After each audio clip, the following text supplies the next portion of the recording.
Administradores de dinero más grandes del mundo como UBS y Janus Capital, el pacto comercial de México con Estados Unidos ayuda a eliminar una de las mayores incógnitas para nuestro país. Y si bien se había anticipado durante semanas, la noticia podría impulsar un repunte a corto plazo para los activos del país. Y para hablar sobre este acuerdo, saludo con gusto en el estudio a José Luis de la Cruz, director general del Instituto para el Desarrollo Industrial y el Crecimiento Económico. ¿Qué tal? ¿Cómo estás? Bien, gracias por la invitación. A ti por estar aquí con nosotros en un día importante como hoy. Cuéntanos, ¿es un buen día para el futuro de la economía mexicana tras este anuncio del Telecán? Bueno, yo creo que es un día definitorio, pero que todavía no tenemos la historia completa. Como bien se mencionaba, falta ver cuál va a ser la decisión de Canadá. No la tiene fácil, en el sentido de que durante las últimas semanas la negociación bilateral tuvo avances en algunos temas que para Canadá son medulares. Fundamentalmente la parte de los mecanismos de solución de disputas, en donde sí hay una flexibilización hacia lo que Donald Trump quería y que Canadá fue reacio y que era parte del pilar con el que negociaron su acuerdo bilateral por allá de 1989. Entonces, en ese sentido, ese aspecto será fundamental, al igual que la parte de contenido nacional y regional. Entonces, para México es positivo, ya tenemos certidumbre sobre cuál será la nueva regla con la que comerciaremos, tendremos intercambio con Estados Unidos. Ahora lo que falta por resolver es si esto será trilateral o será un acuerdo bilateral. Así es, ¿y qué puntos destacaría de lo acordado hoy entre México y Estados Unidos que crea que son medulares en esta relación comercial que se está empezando a establecer, como dice usted, de manera bilateral, por lo menos después de lo que vimos hoy?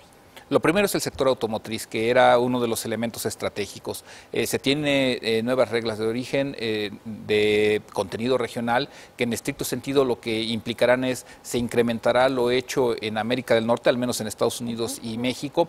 Eso podría ser favorable si nuestro país aprovecha esa ventana de oportunidad para volverse un productor de insumos intermedios que hoy se importan de otras regiones, particularmente del este asiático. Evidentemente que eso requerirá un incremento importante en capacidad competitiva, productiva en el sector industrial, de mejor logística, innovación tecnológica y evidentemente financiamiento. Entonces, ese desafío se podrá enfrentar si aplicamos una política industrial que vaya en ese sentido. Un segundo aspecto importante es la parte salarial, evidentemente que será un desafío importante a enfrentar, cómo generar empleos que permitan tener los salarios que se están planteando en el tratado y sin lugar a dudas el tener también este acuerdo en la parte de los mecanismos de cómo se resolverán las disputas entre empresas y gobiernos, que si bien al final del día se abre la posibilidad que estén que se sigan dando a través de la Organización Mundial de Comercio, pues evidentemente que ese es un mecanismo más lento. Entonces ahí habrá que tener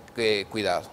Por otro lado, ¿cómo podría afectar a la economía mexicana el que el acuerdo sea bilateral, como pretende Estados Unidos en este momento, y quede fuera Canadá? Bueno, yo creo que sí es un elemento sensible en algunos sectores.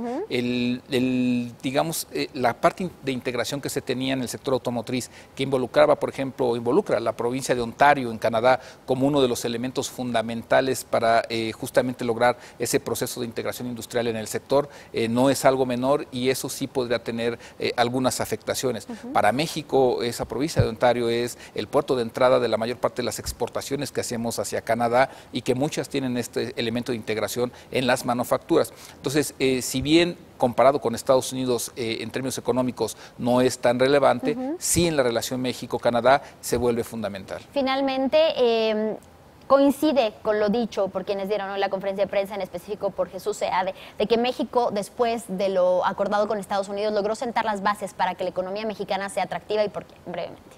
Bueno, me parece que eso sí genera certidumbre, los mercados así lo están planteando y digamos que en primera instancia eso fue positivo. Bien. Muchísimas gracias por estar aquí con nosotros, Gracias. como siempre. Buena tarde y por